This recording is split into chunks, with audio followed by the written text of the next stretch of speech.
early to mid. Are they still going to go back to the Eve? Are they going to have something to be able to kind of poke out the frontliners up beside a TL, or are they just going to back away? Because I think doubling down on the poke just makes a lot of sense when you have a CC on your side. You're already running double fighters. They're going to be probing anyways. You might as well get some value. I think they need the burst. The real-world manipulation from Eve, despite her kit being very good, doesn't provide what the rest of the lineup is asking for. So I'd go Lunox because it has a good matchup against the Pharsa, good stats. So utility plus Lunox. Zetian and Hayabusa? Okay, Assassin and Hayabusa. Assassin and Zetian. Yeah. I kind of feel like what Aurora is aiming for is win out the lanes, make sure Zetian can deal with the Pharsa, both CC as well as Sora can deal everything by themselves, giving space for TNZ and maybe keep on ganking one lane. But when there's a Fredrin and then there's an Arlet and a Cho, you kind of don't want to go in a fight. I think this is a draft mistake. They should not have gone for the CC that early on, and this is causing a lot of problems now that you're playing an assassin into not only the Way of the Dragon, but also Fredrin on top of that. You basically don't scale without a Sky Piercer. He's put themselves in a corner. This is what a Stampede looks like. Liquid loves their crowd control. They love a reliable gold laner. The burst on Sanji. I think Liquid have found themselves again. Casters Aurora took a pretty big, I would say, risk here. So let's see how the games turn out with our casters. It all comes down to how they executed the Lanadonna. The risk pays off because, hey, 5 seconds it's game number 3 in the Lanadon we go. This is the battle for match point between TLPH and Aurora Gaming Turkey. Yep. And if it's just risk that we're talking about, this isn't new to Aurora. They've been one of the few to introduce the more unorthodox meta, the Harleys, which are now being banned against them. So this might just be all according to plan for them, but I have to agree, the draft looks very favorable for Team Liquid. And it's not just in this tournament, right? We saw the Harley, we saw those crazy picks, but the Amon, the Leomord, it was them who showed it off in the international stage in previous tournaments as well. Yeah, I mean, Aurora's always been known for doing things like this, but they are also a team that's known for making it work time and time again. I like the draft a lot. I think the Hayabusa is a little off, but still, if there's a team that can do it, it's them. Yeah.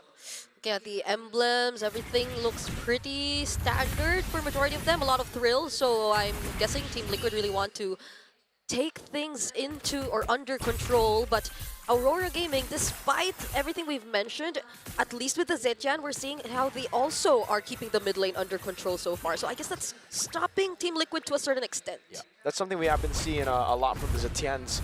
Even for Selangor Red Giants, the way they control the mid lane is with the Zetian, you have just so much range and instant clear with anyone with Concussive Blast. So even if the enemy team has Cho, it's still a win for you. JP and Sanji are kind of confined to their turret right now, and it's very difficult because on the Forza you want to be active. You want to use those wings by wings early to get the like a little bit of poke on Lunar, maybe a win or just relieving pressure off of your weak side. All those small victories have been taken away from or by the Zetian. Ooh, that could have been something for Aurora. Fortunately, Team Liquid are really, really careful in scouting out where they could potentially come from. They're the ones holding the turtles first, though. Uh-oh. Oh, a lot of damage on it, JP. But their airstrike. Airstrike goes down early for Sanji, but he was able to zone Rosa away, and that's the goal. And Team Liquid once again get the first neutral objective with the turtle. Yeah. Ooh, yeah, without... Hey! Oh, wait! Comes the bully, JP comes in. Is he able to get away? To take a lot of damage on the JP. The shadow kill to Yenzi with first blood.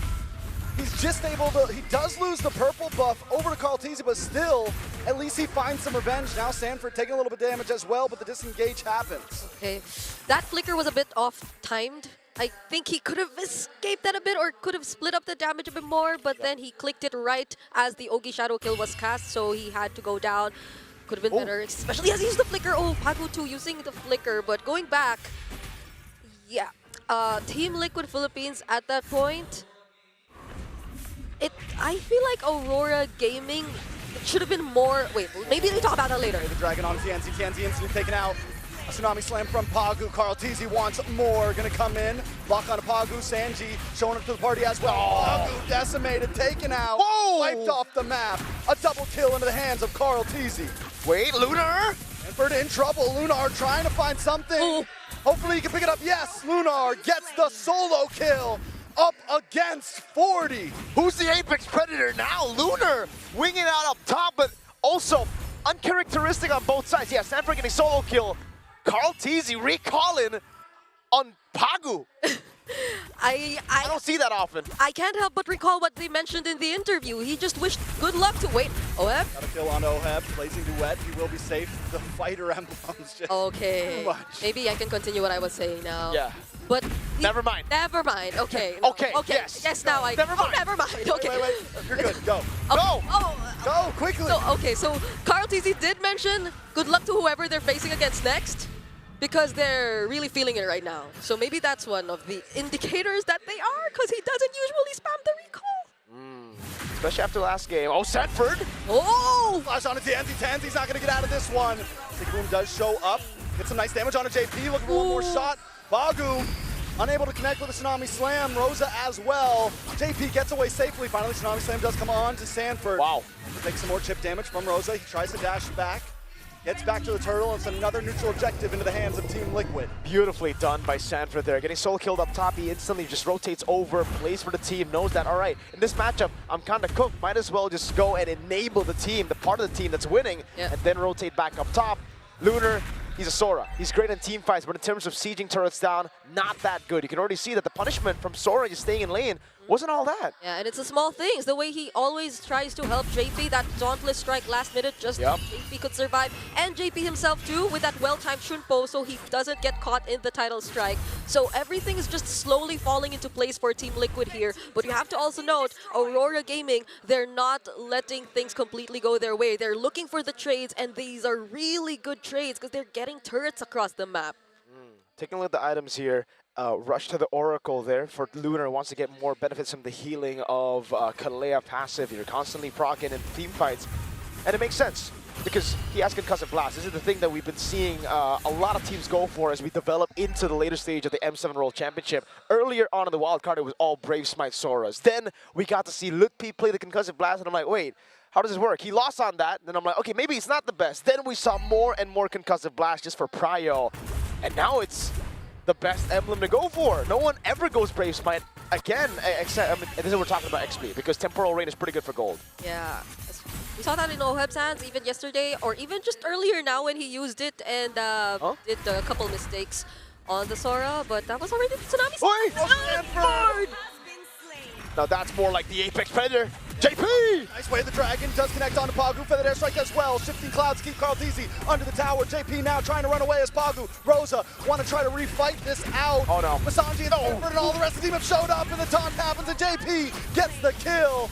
Now Rosa and Pagu in a bad situation. Turtle up in 3 seconds. Team Liquid gonna reposition. Lunar probably didn't want to reposition there. Sanji! Oh, they walk right into it. A stun and a final slash, and Sanford finds Pagu. It's almost like Team Liquid were like, all right, game 1, game 2, Aurora were catching us with these crazy unorthodox team fights Yep. that we might just have to go for our comfort picks. Oh, JP again? Okay, Clouds on a JP, brings him under the tower, but Sanford showed up in the nick of time, but a shadow kill able to get it now. Sanford in a bad spot as well, brought down to about 20%. Oof. This is the final slash, and it's one Oi. hot on to Sanford. They can't get the kill, but the airstrike comes out. What? This time Sanford finally goes down. Pagu with Tsunami Slam onto Sanji. Oheb! Altizi looking for a target, Blazing Duet from Oheb. And then there's Calm. okay. Finally. I hope this is real.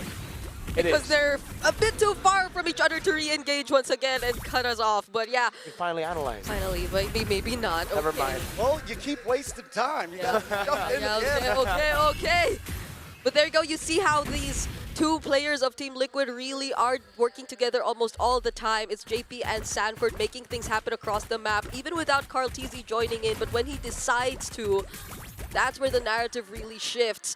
This is a clear advantage in Team Liquid's hands so far, but Aurora Gaming, just the same, could see it as an opening. If they're able to Yes. constantly punish these two frontliners for Liquid that way, then they'll have much easier access to these members of Liquid who they're yet to shut down. That's Oheb, that's Sanji, and speaking of, JP brought in the midst. There was no escape from that one.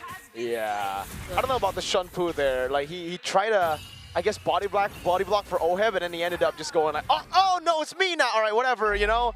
I guess we could say it's worth it because look at Sanford pushing up top, getting the prio again to maneuver into the jungle, but unfortunately they don't use it to do anything. So at the end of the day, it's just a free pick off there.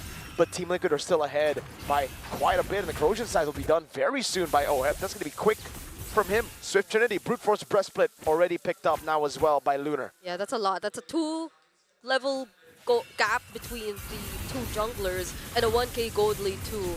So far Carl TZ has been doing, or it's not actually Carl TZ, it's JP and the other members of Liquid doing a great job at choking out resources from TNZ. He's only gotten his second core item just now.